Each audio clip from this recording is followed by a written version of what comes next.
পূর্ব বর্ধমান শহরে এই মন্দিরটি এমন একটি মন্দির যেখানে ৫১ সতীপীঠ একটি ছবির মধ্যেই তুলে ধরা হয়েছে এবং যেখানে ভৈরব ভোলে বাবা তো বিরাজ করছেনই এবং এই মন্দিরে বহু মানুষ বহু দূর দূরান্ত থেকে ছুটে আসে নিজেদের যে নানা রকম সমস্যা সে সব সমস্যা থেকে মুক্তি পেতে মায়ের কাছে সবাই কিন্তু ছুটে আসে।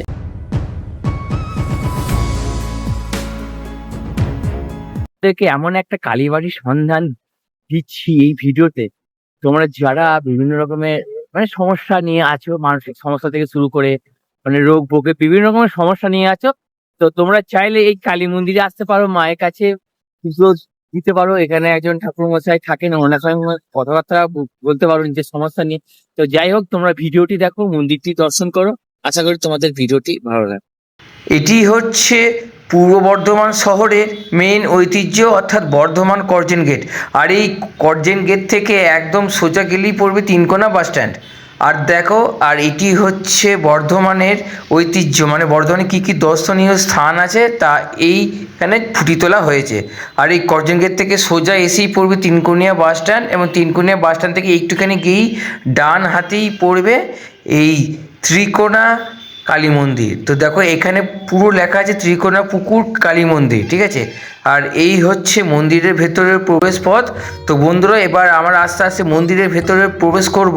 এবং তোমাদেরকে বলে রাখি, এই মায়ের মন্দির কিন্তু খুবই জাগ্রত, এবং তোমরা যারা এই মায়ের মন্দিরে আসতে চাও, আমি বলবো অবশ্যই তিনকোনিয়া বাস স্ট্যান্ডের সামনে চলে আসো। তিনকোনিয়া বাস স্ট্যান্ডের সামনে আসলেই তোমরা কিন্তু এই মায়ের মন্দিরটি দেখতে পাবে। তোমরা বিশ্বাস ভক্তি নিয়ে এসে মায়ের কাছে প্রার্থনা করো, তাহলেই কিন্তু তোমাদের অনেক মনস্কামনা কিন্তু পূর্ণ হবে। সকালবেলাতে পুজো হয়, তো আমি যখন এসছিলাম তো দেখলাম এখানে অনেক ভক্তরাও এসছেন। তো মন্দিরের ভেতরে প্রবেশ করতে একটা জিনিস দেখে আমি পুরো অবাক হলাম। তো দেখো, এখানে সেই সতীর দেহত্যাগের ঘটনাটি কিন্তু তুলে ধরা হয়েছে। আর বিভিন্ন জায়গাতে সতীর অঙ্গ কিন্তু পতিত হয়েছিল। আর ঠিক তার পাশেই রয়েছে একটি শিবলিঙ্গ, অর্থাৎ এটি হচ্ছে মায়ের কিন্তু ভৈরব, ঠিক আছে। এখানে দেবাদিদেব মহাদেব শিবলিঙ্গ রূপে ও মায়ের ভৈরব রূপে কিন্তু এখানে উনি কিন্তু বিরাজ করছেন। আর এই মন্দির চত্বরটা কিন্তু খুবই সুন্দর, এবং এই মন্দিরটি হচ্ছে একদম দোতলার ওপরে। তোমাদেরকে আমি ভিডিওর প্রথমেই দেখালাম। তো চলো বন্ধুরা, তোমাদেরকে এবার আমি মাকে দর্শন করাই। তো মাকে দর্শন করানোর আগে এই যে দেখতে পাচ্ছ, এটি হচ্ছে ধূপদানি।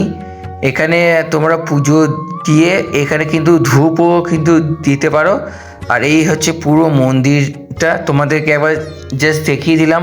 খুব সুন্দর অসাধারণ একটি মন্দির। আর এই মন্দিরের এনভায়রনমেন্ট মানে পরিবেশটা অসাধারণ, আমার কিন্তু দারুণ লাগছে এই মায়ের মন্দিরের পরিবেশটা। আর এই হচ্ছে স্বয়ং মা, মায়ের রূপটি একবার দেখো, আহা হা, অসাধারণ। মা, মাগো করুণাময়ী মা। এখানে বহু ভক্তরা এসছেন মায়ের কাছে, এবং পুরোহিত মশাইকে নিজের সমস্যাগুলো বলছেন, এবং উনি হয়তো সে বিশেষ ক্রিয়ার দ্বারা সে সমস্যার সমাধান কিন্তু করেন, তাই ভক্তরা আসছেন। তো দেখো, যেখানেই মা সেখানেই ভক্তরা তো থাকবেই, আর সন্তান তার মায়ের কাছে সমস্যা নিয়ে তো আসবেনই। আর দেখো, এখানে কিন্তু মন্দিরের সমস্ত নির্দেশ দেওয়া আছে, কখন পুজো হয় না হয় সব কিছুই কিন্তু এখানে লেখা আছে।